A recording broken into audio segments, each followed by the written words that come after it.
Ladies and gentlemen, Trump's going to get reelected. Donald Trump's going to be the next president of the United States. If this kind of stuff that I'm reading continues to happen in American cities, Donald Trump is a shoo-in for reelection, even if he's a convicted felon.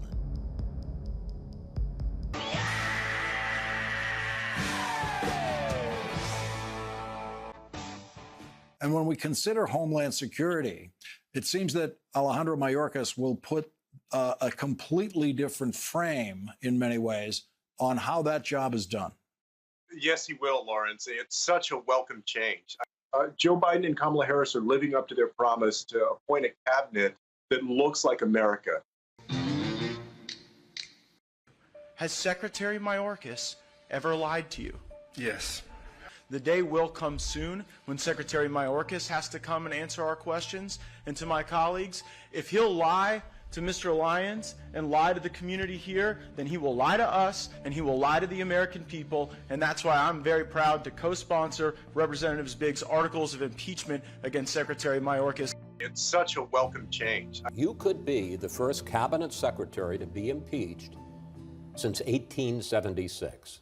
How seriously do you take these calls for your impeachment? Oh, I take them seriously. The fact is that we're on a good path at the border under leadership of President Biden.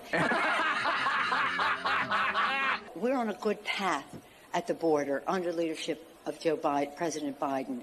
Customs and Border Protection overwhelmed by an unprecedented number of migrants crossing the southern border.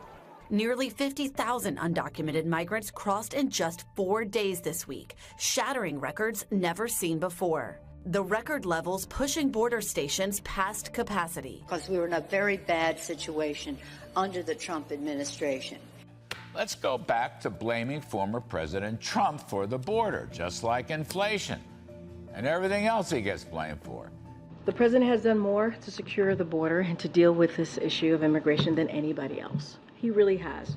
Joe Biden has converted CBP and ICE into a resettlement operation. Their job is to find illegal immigrants and resettle them in all 50 American states. Yes. She said they're not just walking across the border. That's just not happening. But obviously it's what's happening. We watch the pictures on the news all the time. Have you ever seen a White House that's so comfortable just saying the opposite of what is and, just doing it calmly and with a straight face? It's not like somebody walks over and that's not how. Exactly what's happening. Saw group after group after group walking on the road behind us after they crossed illegally into the United States. They opened up those gates and they let every single one of those migrants through. There are people crossing the border, walking across it every single day. They're doing it by the hundreds and by the thousands. But that's not how it works. Tonight, nearly 10,000 migrants a day. That is what federal officials say they are encountering at the U.S. southern border on average. U.S. officials now warning that the situation is nearing a, quote, breaking point. We have a secure border. This was a single massive group of about 150 illegal immigrants that crossed in the middle of broad daylight. An absolutely enormous single group of migrants crossing illegally into Eagle Pass in broad daylight right in front of our cameras. House Republicans say that you have repeatedly lied to Congress when you have said this. Take a look. And the border is secure. The border is closed, and that's what we're focused on. It is my testimony that the border is secure. The border is secure. The border is closed. In 2020, Donald Trump's final year in office, U.S. border authorities encountered migrants 458,000 times at the border. The border is secure. We are working to make the border more secure. There is breaking news in Congress tonight. The effort in the House to impeach Homeland Security Secretary Alejandro Mayorkas has failed. Tonight, drama on the House floor. Republicans narrowly failing to impeach Homeland Security Secretary Alejandro Mayorkas. Alejandro Mayorkas has been impeached over the border crisis. It is the first time a cabinet secretary has been impeached in 148 years. Now the ball moves over to the Senate, where a trial will likely begin later this month. The House impeached him.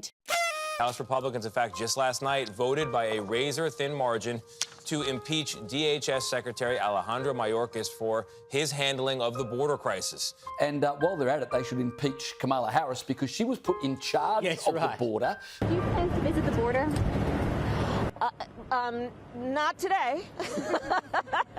The yeas are 214 and the nays are 213. The resolution is adopted. But what does that actually give them? This, of course, was the GOP's second try. Their impeachment vote last week failed in quite spectacular fashion. The GOP's second try, their impeachment vote last week failed in quite spectacular fashion. I mean, the initial vote ended in a tie. Failed in quite spectacular fashion. Ended in a tie, forcing one Republican to switch their vote to give them the option to bring the measure up at a later date. Failed in quite spectacular fashion. Republicans narrowly failing to impeach Homeland Security Secretary Alejandro Mayorkas. And you know what we always say? California is fighting. And you know what we always say? The truth matters, but only if you hear it. And the truth is that Republicans do not have any evidence to support this impeachment. Last night, the House of Representatives voted to impeach DHS Secretary Alejandro Mayorkas for high crimes and misdemeanors. Republicans do not have any evidence, no evidence of high crimes or misdemeanors. For high crimes and misdemeanors, specifically for his willful and systemic refusal to comply with the laws and his breach of the public trust. And the truth is that Republicans do not have any evidence. He's not enforcing U.S. immigration law, period. Let's have some straight talk about this, all right? This was a total waste of time and effort. Alejandro Mayorkas has not done the job that he was hired to do. Our border is not secured. He has not followed federal law, the essence of federal law, and he has lied to Congress about this. You want to say he's done a bad job? Fair enough. But if you're impeaching a cabinet official for the first time in a century and a half, you should have a whole lot more to go on than just poor job performance or disagreement of policy. He's criminally negligent. If, as a government, you fail to uphold the most basic duty of government, which is to police your borders, that's not just, incompetence. It's negligence of a criminal nature. The big lie they're claiming Mayorkas told, that the border is secure. I agree. The border is not secure. But that is a subjective analysis. It's not a statement of fact. And it's definitely not an impeachable offense. A lot of people in the news media, they never say how feckless the two impeachments against Donald Trump were because they were both feckless, they were both thin, they were ridiculous, they were political, and the Senate did not follow through with those either. Yet the media still talks about them today. Mayorkas is going to stay in his job. Most Americans are going to ignore this symbolic vote. And once again, those of us in what I call the marginalized moderate majority are the losers here because instead of getting any solutions, the extremes prioritize a PR win. We can't control what the Senate is going to do. The Senate has a responsibility to investigate the articles of impeachment drafted by the House and then go through their process with full merit in the Senate. Our job is to hold the administration accountable. And so if the Senate won't do their job, that is not the problem for the House. This is what Republicans do. They feed the MAGA base. This is all about appeasing Donald Trump and his supporters. You sound like a bitch, nigga. Members of your own party have talked a lot about this being a national crisis, that there's an invasion at the border, and yet many of you have refused in the House to take up a bill that some of the most conservative members of the Senate worked 4 months to craft. The most conservative members of the Senate did not craft that bill. That was crafted by Mitch McConnell and a couple of people that he wanted to work on that thing in the Senate. Rand Paul didn't work on it. Excuse me, I'm telling you right now, James Lanford, if you were going to ask me to compare him to Ted Cruz, Rand Paul, Mike Lee, they're at a different level than Mr. Langford. Look, if some of these same Republicans had agreed to the quite conservative bipartisan border bill supported by the Conservative Border Agents Union, we'd be a heck of a lot closer to securing the border than we are today.